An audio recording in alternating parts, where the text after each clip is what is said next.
صدیوں کی آزمائی ہوئی بات ہے کہ کسی بھی قوم کے مستقبل کا دار و مدار نوجوان نسل کی تعلیم و تربیت پر ہوتا ہے۔ نوجوانوں کے دیکھے ہوئے خواب ہی قوموں کی ترقی اور خوشحالی کا سبب بنتے ہیں۔ لیکن اگر نئی نسل اپنے ہی ملک میں اپنی جان اور اپنے مستقبل کو غیر محفوظ سمجھنے لگے تو قوم کے لیے اجتماعی طور پر اس سے زیادہ تشویش کی بات اور کیا ہو سکتی ہے؟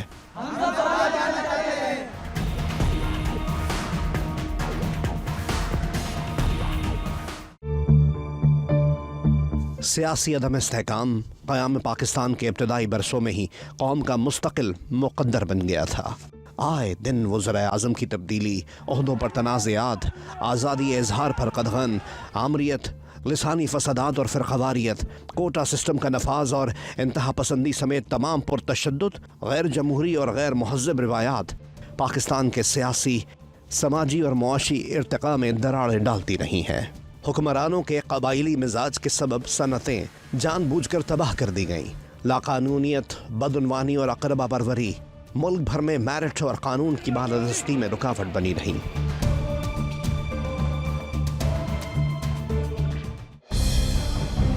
انہی حالات کے پیش نظر پاکستان کے بے قصور شہری بہتر روزگار، بہتر تعلیم اور اپنے تحفظ کی خاطر برسہ برس بیرون ملک جا کر سکونت اختیار کرتے رہے۔ حالت کے بد سے بدتر ہونے کے اس مستقل عمل کو روکنا تو کجا، کسی سول یا فوجی حکومت کو اس پر کسی حد تک قابو پانے کی توفیق بھی نہیں تھی۔ یوں ملک میں معاشرتی زوال کی رفتار زور پکڑتی رہی۔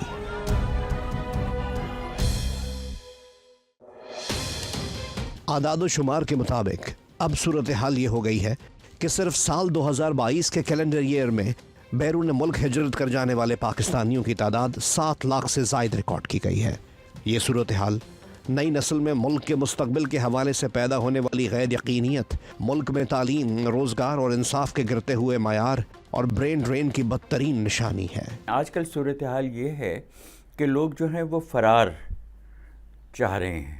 وہ چاہ رہے ہیں کہ ان کی زندگی جو ہے وہ زیادہ بہتر گزر سکے، حالات جو ہیں وہ بہتر ہو سکیں، خطرات جو یہاں ان کو دکھائی دیتے ہیں اور جو ہیں بھی ان سے وہ چاہتے ہیں کہ کسی طرح ان کو نجات ملے۔ وعدے کرنے میں بہت جلدی کرتے ہیں لیکن امپلیمنٹیشن میں یقین نہیں رکھتے، اور ہم کہتے ہیں کہ بس آج کا دن گزر جائے، ہمارے پاس فیوچر پلاننگ نہیں ہے۔ ادھر اقتدار کے ایوانوں اور سیاسی راہداریوں میں جاری ہر سرگرمی، ہر لڑائی اور ہر جنگ صرف اقتدار حاصل کر لینے پر مرکوز ہے۔ حکومت یا حکمران پرانا ہو یا نیا، سویلین ہو یا نان سویلین، ملک کو ڈھنگ سے چلانا کبھی ان کی ترجیحات کا حصہ ہی نہیں رہا۔ یہ چیز بہت سوچنے کی بھی ہے، غور کرنے کی بھی ہے، اور اس کو اگر آپ مجھ سے پوچھیں گے تو تشویشناک بھی ہے۔ یہ جاگیردار وڈیرے آ کر ہمارے پارلیمنٹس میں، ہماری سیاست میں، ہمارے الیکشن میں اپنے پاور سے، اپنے پیسے سے قبضہ کر لیتے ہیں۔ عام پڑھا لکھا نوجوان کدھر نظر آتا ہے آپ کو؟ ملک میں اندھیر نگری چوپٹ راج کی ایک کھلی مثال ہے کہ درجنوں قتل اور اسٹریٹ کرائم کی ان گنت وارداتوں میں ملوث افراد بھی باعزت بری ہو کر عام شہریوں، خاص طور پر نوجوانوں کی جان اور مال کے پیچھے ہاتھ دھو کر پڑے ہوئے ہیں۔ کسی طالب علم کا یونیورسٹی بس کے انتظار میں کھڑے رہنا یا ضروری نوٹس اور دیگر تعلیمی مواد کے تبادلے کے لیے کسی چائے کے کھوکے پر بیٹھ جانا اس کی جان اور مال دونوں کو خطرے میں ڈال سکتا ہے۔ گھر سے باہر جا کر پہلا واسطہ ٹوٹی پھوٹی سڑک، خستہ حال فٹ پاتھ، بہتے ہوئے مین ہولز اور ابلتے ہوئے نالوں سے پڑتا ہے۔ پھر ٹریفک جام کا سامنا اور پھر متبادل راستوں کی تلاش شہریوں کا مستقل مقدر بن چکے ہیں۔ پاکستان نوجوانوں کا ملک تو ہے، آبادی میں آپ دیکھیں نا، بلج کی بات کریں، لیکن نوجوانوں کے لیے نہیں ہے۔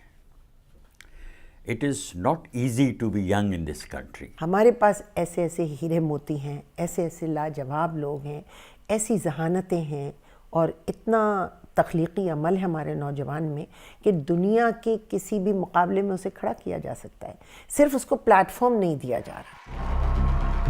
جدید ٹیکنالوجی کی بدولت ترقی یافتہ اور مہذب دنیا میں مقیم پاکستانیوں اور غیر پاکستانیوں سے جڑے رہنے کے سبب پاکستانی نوجوانوں میں بہتر زندگی سے متعلق آگہی روز بروز بڑھتی جا رہی ہے۔